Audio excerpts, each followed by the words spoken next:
Soalan saya nombor 2, minta Menteri Pertanian dan Keterjaminan Makanan menyatakan langkah-langkah segera yang telah diambil secara tegas dan holistik bagi menangani isu penjualan benih padi sah yang begitu menekan para pesawah mutakhir ini, yang pastinya akan menjejaskan hasil pengeluaran padi dan kadar sara diri SSR beras negara. Sekian, terima kasih. Terima kasih Kepala Di-Pertua dan terima kasih Ahli Parlimen Kuala Kedah. Untuk makluman Ahli yang berhormat, keperluan benih padi sah semasa adalah sebanyak 72,000 tan metrik atau 3.6 juta kampit, 20 kg bagi sekampit. Keperluan benih bagi 1 hektar tanah sawah 7 hingga 10 beg per hektar atau 140 gram hingga 200 kg.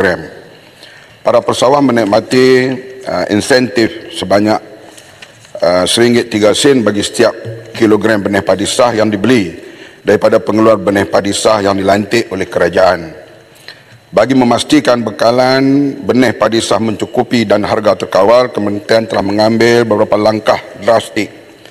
Yang pertama, memantau dan mengawal ketat kelulusan ladang dan makmal terhadap 12 pengeluar benih padi sah berdasarkan SOP yang ditetapkan oleh jabatan dan agensi sebelum benih padi sah dijual kepada pesawah. Yang kedua, meluluskan sebanyak 532,325 kampit benih padi sah bagi kegunaan di negeri Kedah dan Perlis dengan rekod pengeluaran 89,723 kampit benih pada 18 Oktober, 151,200 kampit pada 26 Oktober, 79,142 kampit benih pada 3 November dan 112,000 kampit benih pada 10 November. Yang ketiga, dijangka pada 17 November akan lulus 50,000 kampit, di mana 31,000 kampit akan diagih kepada PPK Mada dan selebihnya 19,000 kampit diagih pada negeri Perlis dan luar Jelapang negeri Kedah. Yang keempat, melancarkan task force operasi benih padi sah Zon Utara bermula 7 November 2023. Tempoh pelaksanaan task force OP BPS ini diadakan selama 2 minggu bermula 7 November hingga 21 November. Ini adalah untuk memastikan semua peruncit menjual mengikut harga yang telah ditetapkan oleh kerajaan dan tiada unsur menyorok benih padi sah.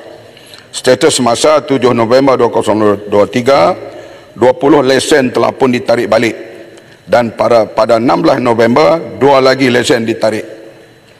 Penetapan harga maksimum jualan benih padi sah bagi setiap kampit 20 kg RM40 dan tempat jualan runcit RM45 mulai 20 Oktober 2023. Penetapan harga ini dibuat bagi mengelakkan manipulasi harga benih padi sah di lapangan menerusi pembelian tanpa kawalan.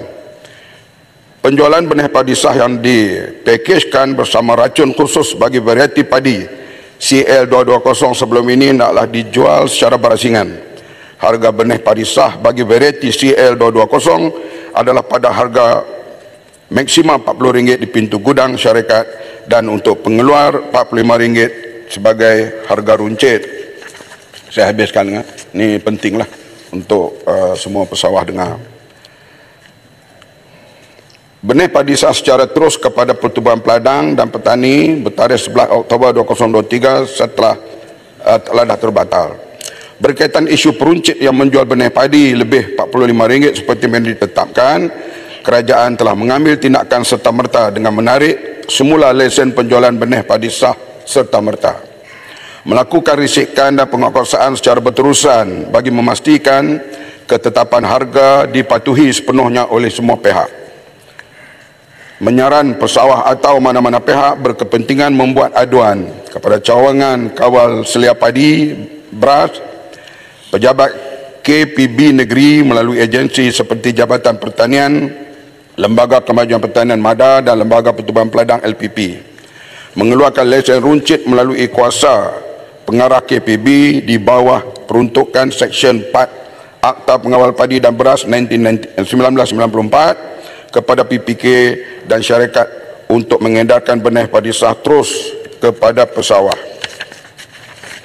Bagi langkah jangka panjang, kerajaan akan melaksanakan kajian untuk membagi harga belian padi dan harga benih padi. Ini kita akan bincang dengan Kementerian Ekonomi, Kementerian Keuangan, KPDNK tentang penyelarasan harga yang sesuai bagi semua pihak very soon pada masa akan datang.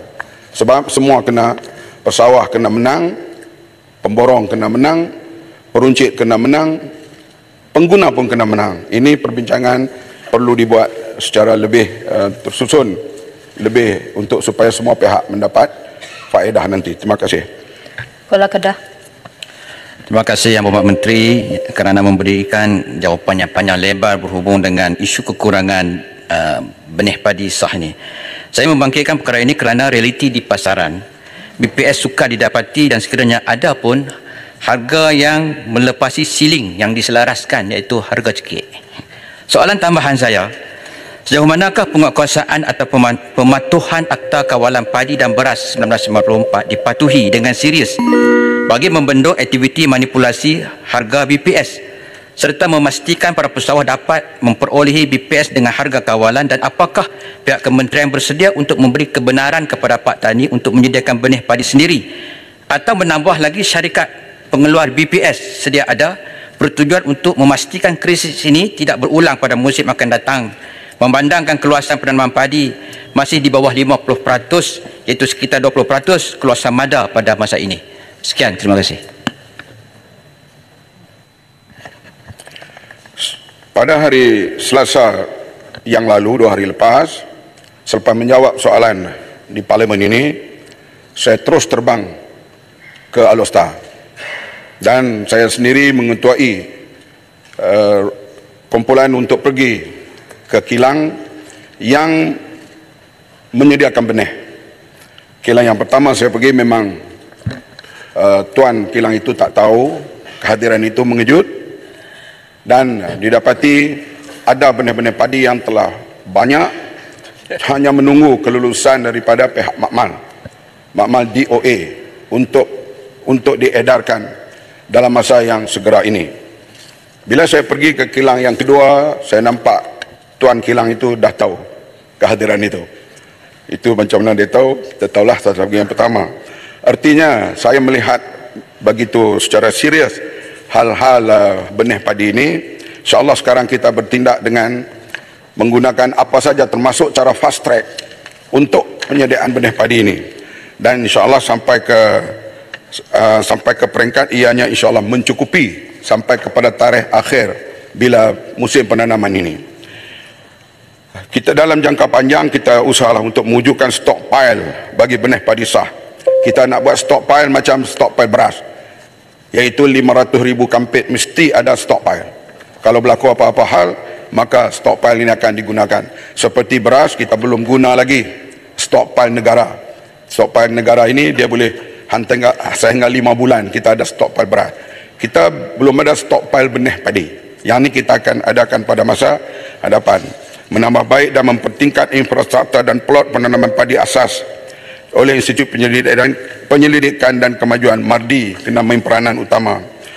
Memperluas penggunaan padi sah di wilayah Sabah dan Sarawak ini dalam jangka panjang lah. Yang pentingnya sekarang ini kita ambil semua kita gerakkan jentera yang ada di peringkat kerajaan, DOA-nya, Department of Agriculture dan semuanya, MADA dan semuanya, insyaAllah benih cukup, bersedia dan pengedaran akan sampai cukup insyaAllah sebelum tarikh akhir penanaman padi. Ini saya beri jaminan. Kalau tak cukup pada tarikh akhir penanaman padi, nanti jumpa saya. Di luar pun boleh, di dalam pun boleh. Terima kasih Yang Berhormat Menteri. Cuma harga. Sila duduk. Sekian. Igan. Terima kasih Timbalan Yang di-Pertua. Saya mendengar dengan teliti jawapan yang diberikan oleh Yang Berhormat Menteri berkenaan dengan benih padi sah ini. Cuma soalan tambahan Igan Yang Berhormat Menteri ialah, adakah kementerian mempunyai perancangan ataupun sejauh mana perancangan kementerian untuk melaksanakan program insentif benih padi sah ini ataupun IBPS ini ke Sarawak dan Sabah? Kerana benih ataupun klon padi sah ini amat penting untuk memastikan hasil padi yang baik ataupun berkualiti ataupun dari segi yield yang banyak. Terima kasih Timbalan Datuk.